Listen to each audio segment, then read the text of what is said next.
B-boy. From the old to the new, still a B-boy. Too bold for the school, still a B-boy. East Coast to the West, B-boys worldwide. We supposed to be blessed, still a B-boy. Today, we're heading west to talk to a cat from the current generation, but he's not doing what the average young MC is doing. He picked up a torch, handed to him from forefathers before him in the area. B-boys, B-girls, welcome, Lil Sicx. What's up, man? What up, what up, what up? It's your boy Lil Sicx, aka the Prince of Darkness. I appreciate you for having me on this podcast, man, to your platform. It's all love. What are some of your earliest memories of hearing hip-hop? Earliest memories of hip hop. Run DMC, Beastie Boys, and just my family. And my family in the 90s type stuff. But I kinda like late 80s. I remember like Ice-T, NWA, Public Enemy. I know a little bit about the history of hip hop, I would hope, I consider myself a student in the game, but those were the only like super earliest that I can remember as a kid. So as a kid, who were some of your favorite MCs? As a teen, Wayne, I thought Wayne was the dopest shit ever, like from the Hot Boy era, and everybody was basically like still sleeping on him because he was just like the young kid coming up. But to me, I seen myself on the screen, he was small, he was little, he was the young one. But then he kind of got super big, and then he became everybody's favorite rapper. So when did you start thinking, maybe I can do this? When did you start flirting with writing rhymes yourself? As a kid, we me and my cousins and shit, just music, having fun, freestyling, like 8 or 9 years old, just making up silly rhymes. But about like 14, 15, I was in a group called the Stuntin' Boys, my brother and older cousin, and that's when we basically started writing serious songs and trying to make some good music. So in 1992, I'm in high school, and I hear this album called Season of the Sickness, Brotha Lynch Hung. Yes, sir. Blew my mind, right? Because I was a hip-hop Hell head, yeah. but this was some shit I had never heard before, and I just loved it. And then I dug into X-Rated, and then your dad, Six. Yeah. What was it? Do you have any memories of him working with Lynch back in those early days? I know you would have been young, but do you have any memories? I was young, but I do, man. I remember Rest in Piss being in the video. I remember Now Eat when they were filming the film. I was there, I'm in the background, but I remember it, man. Just them in the studio vibing off each other, freestyling, writing. The video game competitions they would have, so like one person would be in the booth writing, spitting, and then trying to make the best shit they can, and then somebody's playing Zelda, and they would basically compete who could beat Zelda in the fastest time. And while you were waiting, you were writing or rapping or spitting. It was always a constant competition between my pop Six and Lynch. X was away when I was a child, so I didn't get to meet him till recently. Oh yeah, he was away for a while. Yeah, he was away. And talk about that. We don't have to talk about this subject, but your father is currently incarcerated.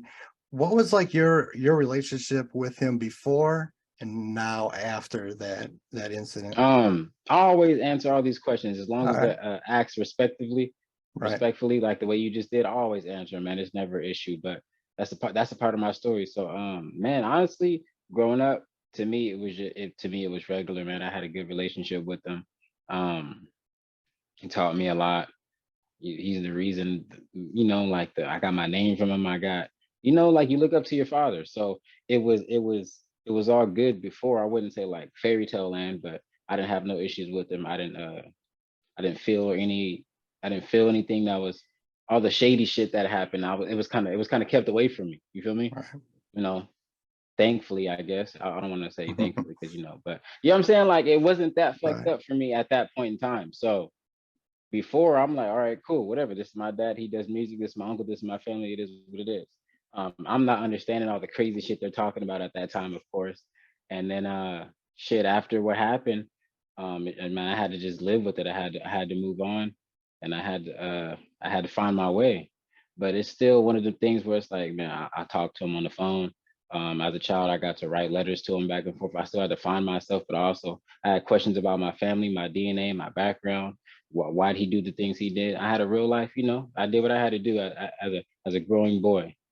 You know what I'm Right. saying? But you know, I just had to make the best out of the situation. There was nothing really I could do. I could have ignored him and hated him, but I had questions, you know, and I feel like he owed me the answer. So that was one of the main reasons of keeping contact. But beforehand, I had a positive relationship with him. Afterwards, I have a positive relationship with him. It's not the same, of course. It's not like, hey, come over and spend the night. But at the same time, Right. um, you know, he's serving the time for what he did. So I can't hold nothing else against him. So when You you know, started rhyming and taking it serious, did you reach out to him to ask advice about it? sort of, kinda. It wasn't really reaching out and asking for advice, but it was just questions about old songs, old artists. I like to, you know, dig through the crates myself and just basically figure out what the fuck I'm talking about, figure out what I'm doing. And I know he was one of the originators. So like history lessons, who was doing what, who said what first, you know, the year shit came out. Um, but it was basically me showing him my work or letting them hear a song or two. But really we talked about like real life shit, family shit, prayer, you know, just trying to get to know each other still because of the distance and all the years. We didn't talk daily, weekly. You know, there's been years where I didn't talk to him, and sometimes I talk to him two or three times a month. So it just, you know, just depends on real life and what I'm going through and what he's going through. So I love that you got, that Sacramento Brotha Lynch Hung vibe, with a little bit of a new twist.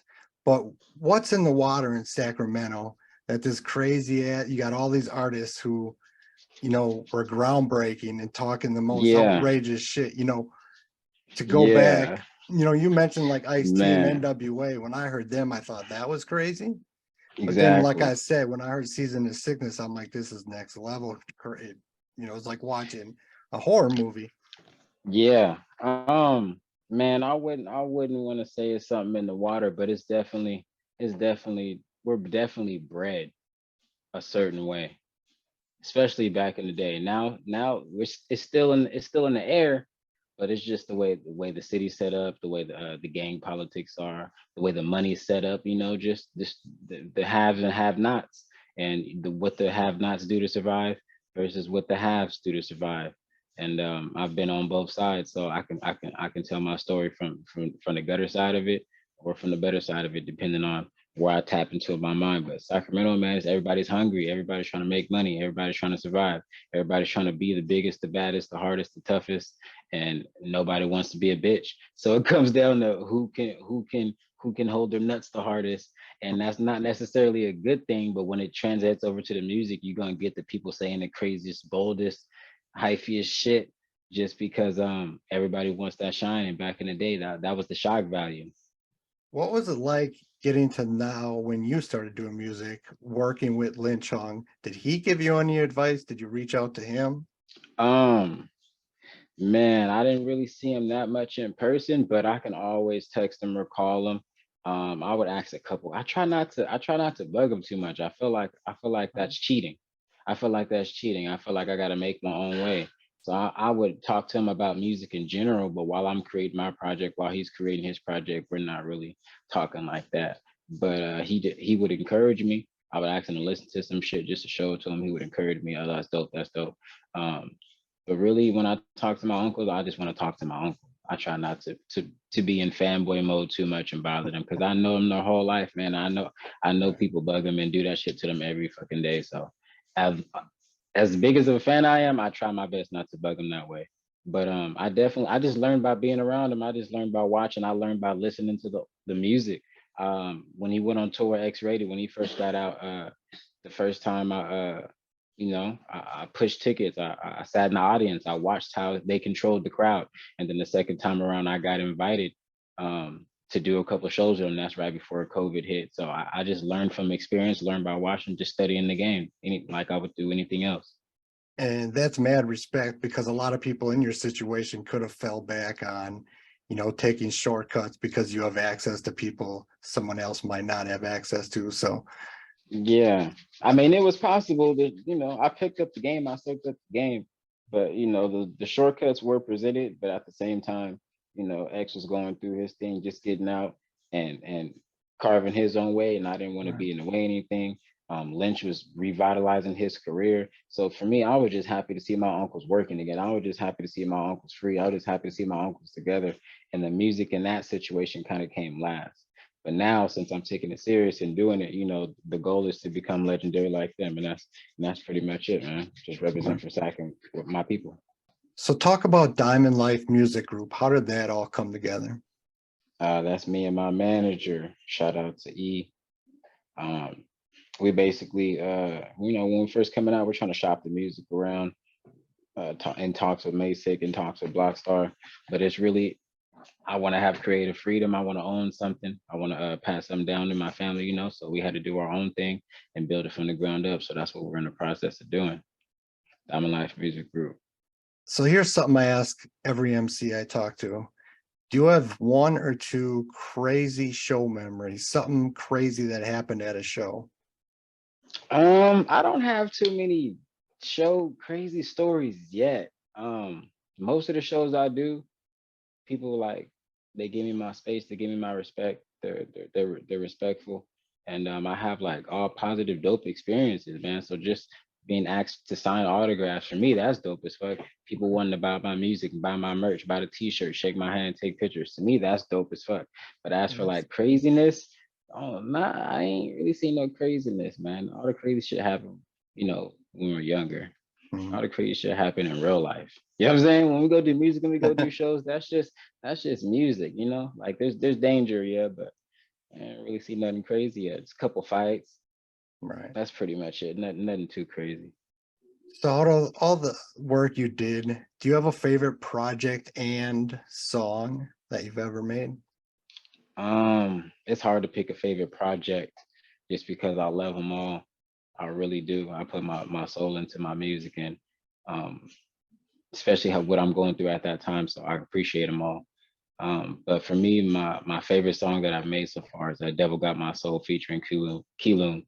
It's just, to me, that's just, I don't know, it gets me amped up. It's my favorite song on Hell's Angel, and it's just a lot of people where I'm from, like, we got the talent, we got the ambition. A lot of people don't make it, man, and it comes down to how well you can navigate in real life. And I feel like the devil had my soul for a while, and I had to just get that out of me, and I put it in a song version. And I think the song is dope as fuck, but it's not really pushing the devil like this is the thing to do. It was just, hey, he had a hold of me, and this is what I went through type shit.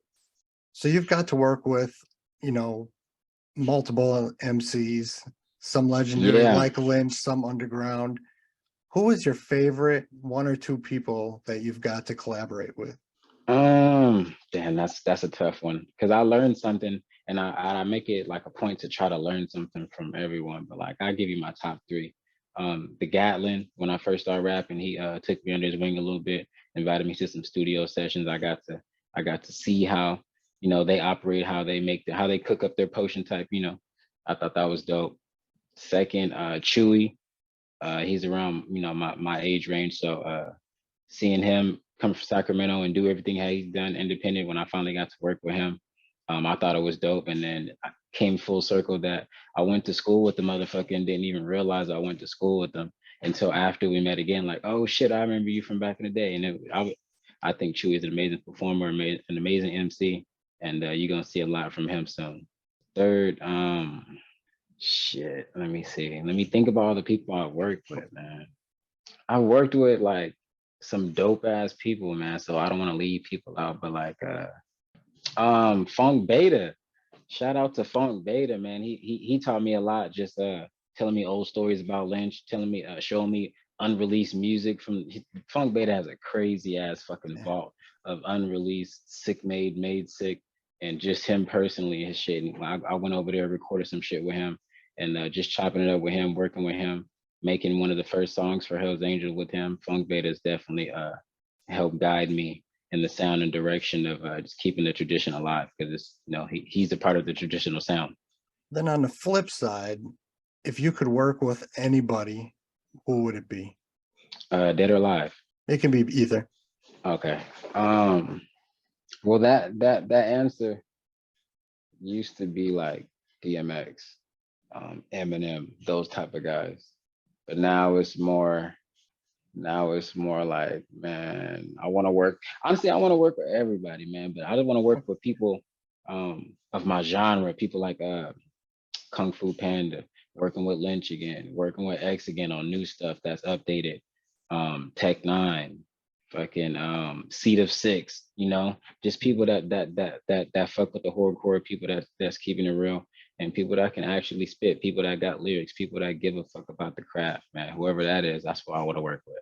You brought up Tech Nine. Lynch Yeah. kind of had a resurgence with those Mhm. Strange Music albums. Those are Yeah. some classic dope albums. Another thing I like to ask is, have you ever released, not necessarily recorded, but released something on a record that you regretted saying?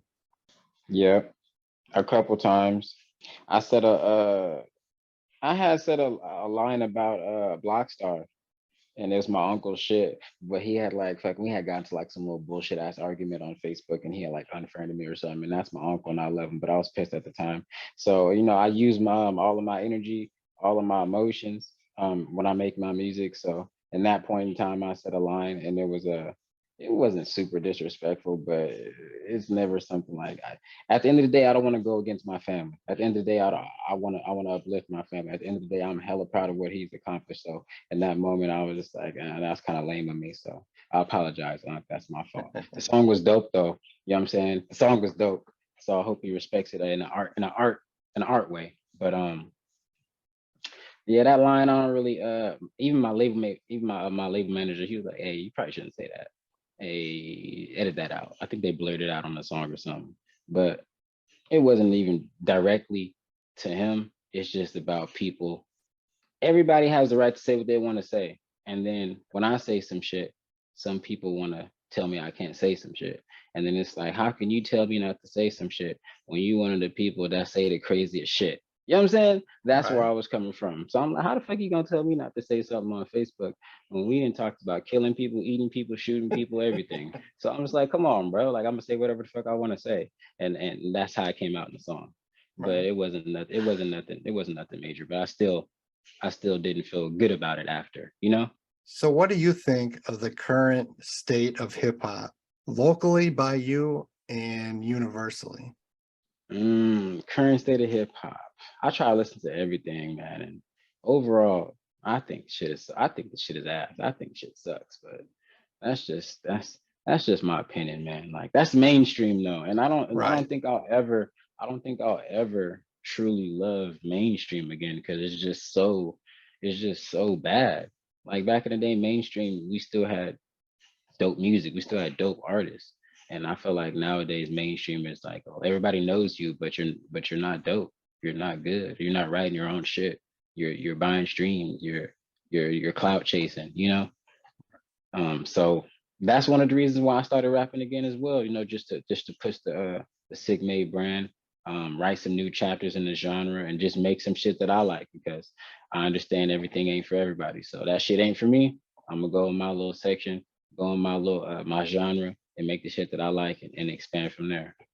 And I'm glad that there's a new generation, making good music, because I sometimes think it's just me because I'm an old head. And that's what I be trying not to sound like. I would try my best not to be a hater, but it's just like, bro, the shit's not good. Right. This shit don't be good, man. So I'm like, I don't know what to tell y'all. So that's what I got. What do you got? Anything to plug? Where can people get on you on social media? I keep it simple, man. Just find me on all platforms at LILSICX. That's Lil Sicx. My Instagram, my Facebook, everything will pop up. All music platforms. The website, diamondlifemusicgroup.com. You can pre-order you can pre-order The Devil's Advocate. That's going to be done soon, but you can also order all my previous albums hard copy, or directly through me on Facebook and Instagram. But that's pretty much it, man. I appreciate you for having me on here. It's your boy Lil Sicx, aka the Prince of Darkness. Let's keep it sick, mate.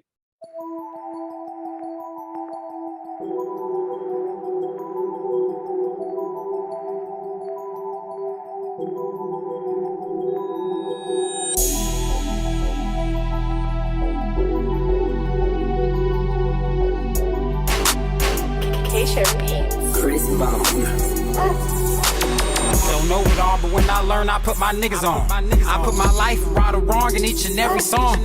Gotta be careful how you say it, they on them speakerphones. Gotta be grateful for your freedom, some can't be at home. I say a prayer before I sleep for all my people gone. I be fighting for my peace, I need my peace alone. Hair long, creek zone, I can't eat alone. Stick long, dick long, she can't eat it all. You better try, bitch, and I bet not feel no teeth at all. She thick and soft, wet and good, she help me get it all. I rap circles round these niggas, they be kidding soft. And I be quiet, taking notes, but I'm so sick of fraud. Red flags when we spoke, so I got rid of dog. I ain't forgot about who I owe, I pay my hitters off. Thanks for sponsoring the sickness, take a trip for y'all. And all my lyrics being encrypted, shut your blinks on. Tell me that I can't, I'm too stubborn, I keep going. Feeding off the hate, I'ma be straight, I just know it. Feeling to escape, I use my brain before my blowers. They be running to the jakes, one mistake, then it's over. Somebody tell me that I can't, I'm too stubborn, I keep going. Feeding off the hate, I'ma be straight, I just know it. Feeling to escape, I use my brain before my blowers. They be running to the jakes, one mistake, then it's over. I hold secrets, won't expose what I know within. Just know I win, cause if I lose, I'ma go again. Yeah, I know the city watching like here we go again. Playing Pokemon Crystal, make it slow again. Gym leader, no jujitsu, please don't force my hand. I've been itching to come and get you, check the flow again. Share my skin when I sin, overdose, repent. And niggas didn't give a shit when kicked out looted, man. I've been stepping for the culture, make it new again. Share my meals with the vultures, I poke through the skin. Any bones get broken down by the pits and pigs. Can't nobody save me, nigga, this where the sickness live. Now everybody crazy, but I got the sickest spits. Can't nobody fade me, nigga, I got the voodoo pins. Losing focus, losing sight, who is you again? I gotta get the fuck up off this mic, thanks for tuning in. Somebody tell me that I can't, I'm too stubborn, I keep going. Feeding off the hate, I'ma be straight, I just know it. Feeling to escape, I use my brain before my blowers. They be running to the jakes, one mistake, then it's over. Somebody tell me that I can't, I'm too stubborn, I keep going. Feeding off the hate, I'ma be straight, I just know it. Feeling to escape, I use my brain before my blowers. They be running to the jakes, one mistake, then it's over.